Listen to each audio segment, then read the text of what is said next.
Hey guys, so I get a lot of questions about what to eat after their workout.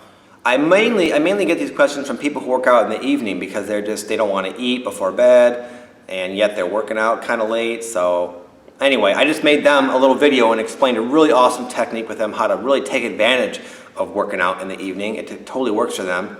And I thought I would tell you guys what to do. So you guys know I'm going to talk to the people who work out in the morning. If it was me, how I would set up my diet to take advantage of your schedule, because the nutrition advice you get largely depends on your own schedule. Again, if the evening people did what I'm telling you, they would be miserable and they would not see any results, okay? And conversely, if you did what the evening people do, you would screw yourself in a big way as well. So I'm going to tell you guys what's up, okay? So what you should do is every one of you work out on an empty stomach. Unless you have some sort of not crazy, I didn't mean to be kind of harsh there, but if you have some sort of medical condition, then obviously, talk to your doctor. But if you guys don't have anything like heart disease or diabetes or anything that's abnormal, if you're not just a normal everyday person, if you have some kind of major medical condition, that might be a situation where you don't want to you might have to eat a certain schedule. But I don't think we have anybody like that. I think you guys would have made a point to tell us if you had something that would be worthy of not taking advantage of this advice, okay? So I know some of you guys might be thinking, well, geez, I always eat before my workout. I need it. I'm not going to have any energy. And for one, that's just not true. It might take a slight adjustment period, just like anything, though.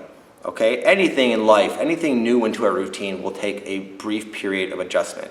And in this case, it's a physiological adjustment, your body kind of getting used to it. So your first couple workouts, after heeding this advice, you might not have the best workout of your life. But I promise you that you will adjust in no time. In fact, I was one of the people who recoiled at this sort of advice. I used to always eat a lot of food before my workouts. And you know what I'd find? I'd find that sometimes it would work for me, depending on what I ate, and other times I would feel awful. I'd feel very sluggish and sleepy, and my body just felt tired and heavy, and here I am trying to do burpees, and I was just suffering, man. And I was one of the people who was really against this, and I tried it, and the first couple workouts, I was like, the hell with this sucks. I don't feel good. But you know what? I'm willing to put myself in these situations to see if something works. So I gave it like a week. And within like 4 or 5 days, I felt great. I felt better than ever. I felt better than I was even when I had the meal before the workout and it actually worked for me. I felt great. And not only did I feel good, but I could take comfort in the fact that everything I was doing in my workout was using my own body fat as fuel. I was burning way more fat instead of just burning up the calories I just ate. So what you guys should do is come in on an empty stomach. You can have some coffee. I drink coffee too. Don't be loading up on sugar and milk and all that kind of stuff. You can have a little stevia, which is it's a 0-calorie natural sweetener. Far superior to like Splenda and aspartame especially. I would definitely stay away from that. Go with the Splenda, okay? And maybe a little bit of cream, under 50 calories, under 30 to 50 calories. Try to keep it low. Ideally, no cream. But if you guys really love coffee and that's your thing, I'm not looking to take away one of your joys. I like coffee too, and I have a little cream in my coffee in the morning. But I don't get excessive. I don't go to Starbucks and get some kind of crazy 16-ounce coffee with a quarter cup of milk and like 2 tablespoons of sugar. God, no, don't do that.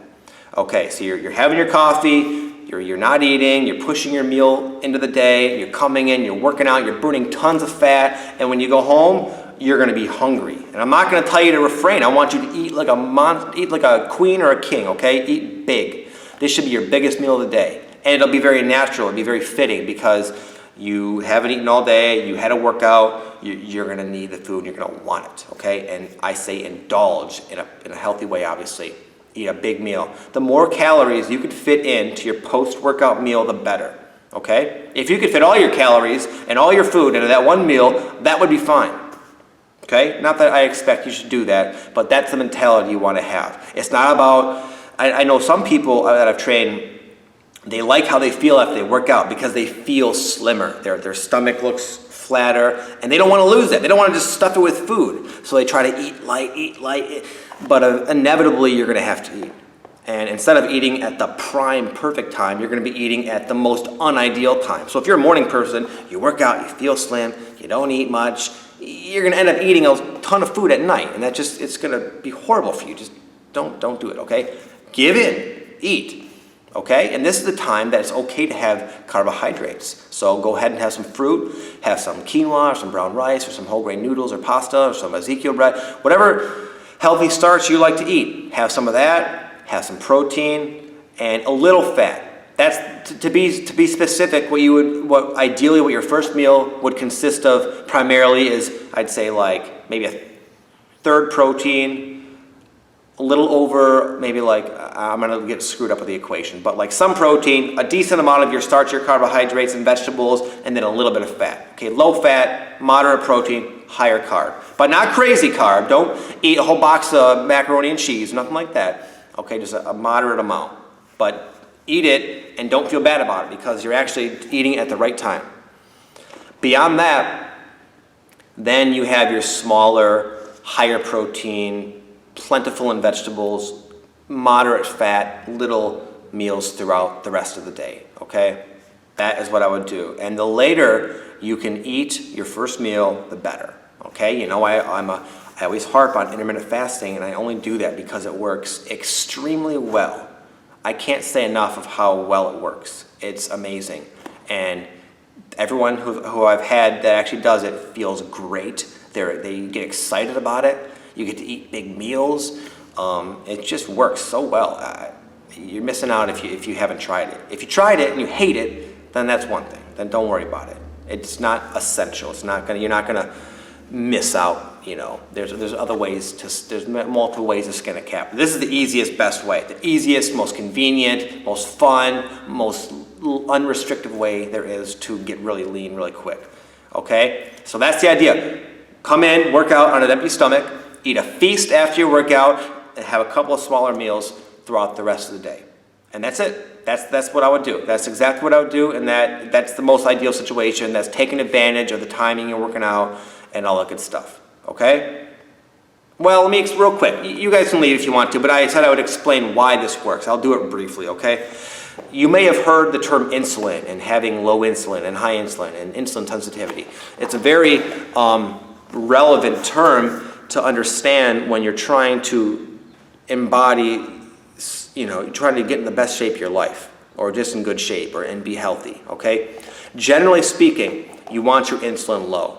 Because when insulin is elevated, you're not burning fat.